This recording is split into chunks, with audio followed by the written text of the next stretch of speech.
మట్టి మట్టి అయిపోద్ది, కానీ మన ఆత్మకి రక్షణ అనేది చాలా ఇంపార్టెన్స్ అని చెప్పారు. ఎవరు? యేసుప్రభు. భూమి మీద ఉన్నప్పుడు యేసుప్రభు చాలా అద్భుతాలు చేశాడన్న. అవైతే ఈరోజు చూద్దాం. ఒక వచనం చదువుకుందాం. లూకా సువార్త 8వ అధ్యాయంలో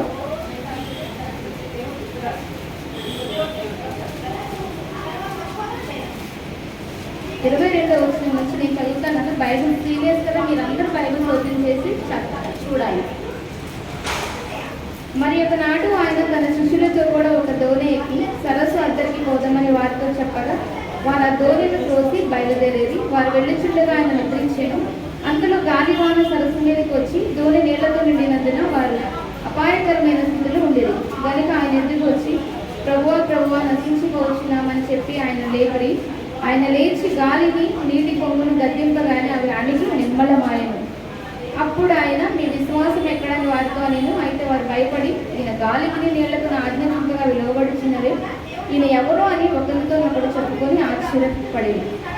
నిన్న మనం నజరేతు కపెర్నహూము చెప్తున్నాం కదా. ఇప్పుడు యేసుప్రభు వారు గలిలయలోకి వచ్చి అక్కడ ఒక సముద్రం ఉంది నాన్న. దానికి 3 పేర్లు ఉన్నాయి. గలిలయ ఒకటి, గెన్నెసరేత్ ఒకటి, ఇంకోటి తిబెరే సముద్రం ఒకటి. 3 పేర్లు కలిగిన సముద్రం. అది ఒక సముద్రం కాదు, ఒక పెద్ద సరస్సు లాంటిది. అది 14 మైళ్ళు వెడల్పు ఉంటుంది, 9 మైళ్ళు వెడల్పు, 14 మైళ్ళు పొడుగు ఉంటుంది అన్నమాట. ఒక సరస్సు లాంటిది అనమాట. దానికి 3 పేర్లు ఉన్నాయి. యేసు ప్రభు అక్కడికి వచ్చిన తర్వాత అక్కడ ఎవరు చూశాడంటున్నానా? శిష్యులతో కూడా ఏమన్నాడు? అద్దరికి పోదాము అన్నాడు. అద్దరికి అంటే ఏంటి? మనం ప్రయాణించే హద్దు అనమాట. అవతలికి వెళ్ళాలి అంటే బోట్లోనే వెళ్ళాలి కదా. అద్దరికి వెళ్దాము అనగానే యేసు ప్రభు వారు కూడా దోణిలో ఎక్కి ఉన్నారు. వెళ్తా ఉండగానే ఏమైందంటే పెద్ద గాలివాన వచ్చినాయి. ఏమొచ్చినాయి? గాలివాన. కానీ యేసు ప్రభు వారు ఏం చేశారంటే, ఆయన పగలంతా కష్టపడతాడు. తన తండ్రి పని మీద పగలంతా కష్టపడి నైట్ అంతా ప్రార్థన చేస్తూ ఉంటాడు. అలసిపోయిన విధానాన్ని బట్టి ఏం చేస్తాడంటే దోణిలో నిద్రపోతూ ఉంటాడు. పెద్ద గాలివాన వచ్చినాయి. గాలివాన రాగానే శిష్యులకి ఏమైందంట? భయం వేసింది. ఏమేసింది? భయం. కలవరపడిపోయారు. మనతో ప్రభు ఉన్నాడు అన్న విశ్వాసం వాళ్ళకి లేదు. మనతో ఒక తండ్రి ఉన్నాడు, ఆయన ఉన్నాడు. ఎలాంటి గాలివాన వచ్చినా మనకి ఏమవుతుంది అనుకోలే.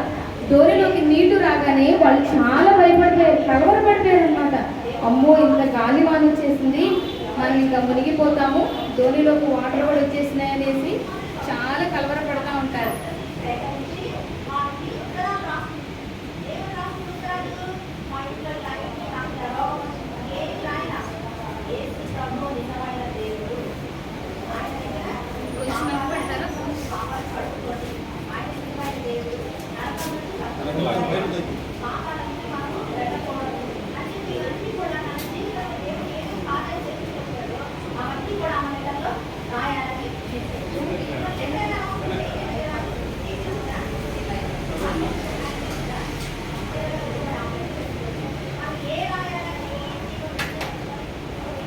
కొంచెం తగ్గి అన్నదా?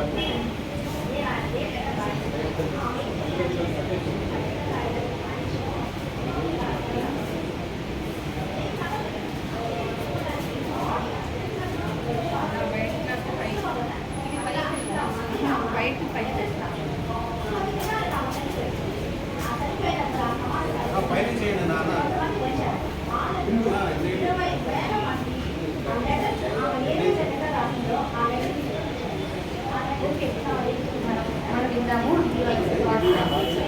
ధోనిలోకి పెద్ద గాలివాన వచ్చేసినారు. వాటర్ అన్ని ధోనిలోకి వచ్చేసినాయి. వీళ్ళకి ఏమొచ్చింది?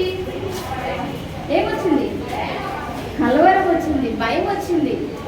గొప్ప దేవుడు తండ్రి మనతో ఉన్నాడన్న విశ్వాసాన్ని, ఆ విషయాన్ని కూడా మర్చిపోయారనమాట. రాగానే వెంటనే ఏమన్నారు తెలుసా? ఎవరి దగ్గరికి వెళ్ళారు? తండ్రి దగ్గరికి వెళ్ళారు. ప్రభువా మేము నశించుకోవచ్చున్నాం అన్నారన్నమాట. తండ్రి వెంటనే లేచి ఏం చేశాడు తెలుసా? గాలివానని గద్దించాడు. ఏం చేశాడు? గద్దించగానే అణిగి నిమ్మలమాయెను. ఇప్పుడు ఎగ్జాంపుల్ మనం మా ఫ్రెండ్ వాళ్ళ ఇంటికి వెళ్ళామనుకోండి, ఉప్పు ఉంటుంది కదా, వాళ్ళ ఇంట్లో ఖచ్చితంగా ఉన్నాయి. అవి వాళ్ళ ఇంట్లో ఎవరో మీకు ఖచ్చితంగా ఉంటాయి. వెళ్ళగానే మనం కొత్తగా వెళ్ళామనుకోండి, ఏం చేస్తాయి? మనకు తెలియదు కదా వాళ్ళకి. ఏం చేస్తాయి? అరుస్తాయి మన మీద, అవునా? మురుగుతాయి అన్నమాట. వెంటనే యజమానులు వస్తారు ఎవరో కదా, అయితే అంకులు ఆంటీ వచ్చి ఇట్రా అంటారు, అవునా కదా? వెంటనే ఏమవుతుంది, అది తోక ముడుచుకుంటూ వెళ్ళిపోతుంది. ఇంకా అరుస్తుందా మన మీద? చూడండి, ఒక కుక్క ఏం చేసిందని యజమానికి లోబడింది అనమాట. ఈ గాలి వాన కూడా ప్రభువు సెలవివ్వగానే అడిగి నిమ్మలమయ్యి కుక్కల్లాగా తోక ముడుచుకున్నాయి. వీళ్ళకి ఎంత ఆశ్చర్యమైంది. ఎవరైనా గాలి, సముద్రం, వాన కూడా ఈయనకి భయపడిచి అడిగి నిమ్మలమైతే నేను ఎవరో అనుకుని ఏమనుకున్నారంటే శిష్యులు, ఈయన లేచి గాలి నీటి పోగును గర్జింపగానే వాడికి నిమ్మలమాయను. ఈయన ఎవరో అని ఒకరితోనప్పుడు చెప్పుకొని ఆశ్చర్యపడేది. ఈయన ఎవరో తెలుసా నాన్న? ఒక మాట ఉంటుంది కీర్తనలు 95.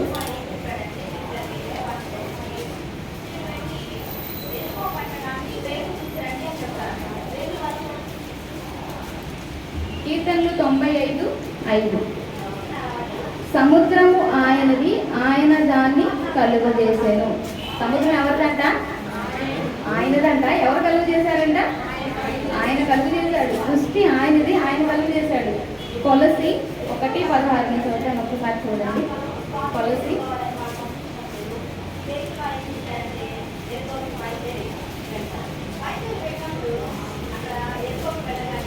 1:16 వచ్చినాను, ఒక్కసారి చూడండి. ఏలయనగా ఆకాశమందున్నవియు భూమి అందున్నవయు దృశ్యమైనవి కానీ అదృశ్యమైనవి కానీ, అవి సింహాసనములైనను ప్రభుత్వములైనను ప్రధానులైనను అధికారములైనను